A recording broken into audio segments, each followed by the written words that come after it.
الخطة نجاح شفيق وصباحي. شوف الجنيه ده كلام خيرت الشاطر. كلام خيرت الشاطر. خطة من المجلس العسكري يعني بيتهم المجلس. وتم التزوير للاثنين. وتم جمع الأصوات من البطاقات 1.5 مليون صوت.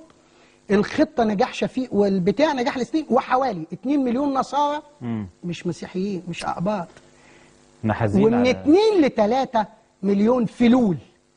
وقد عمل كل الجهاز الإداري في الدولة لإنجاح الموشحين الاثنين.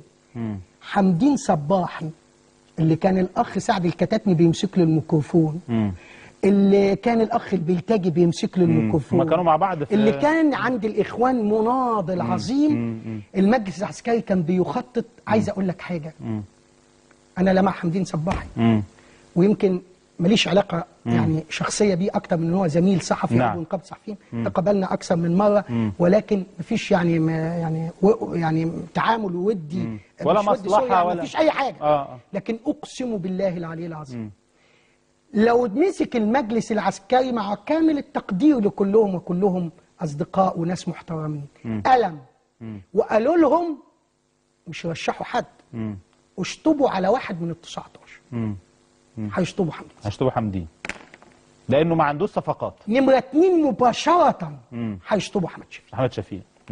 اللي الإخوان مع إنه الناس كانوا متصورين أحمد شفيق أقرب. يا فندم ما شفت أنت بنفسك. صحيح. شفت أنت بنفسك مين اللي عمل ضد مين.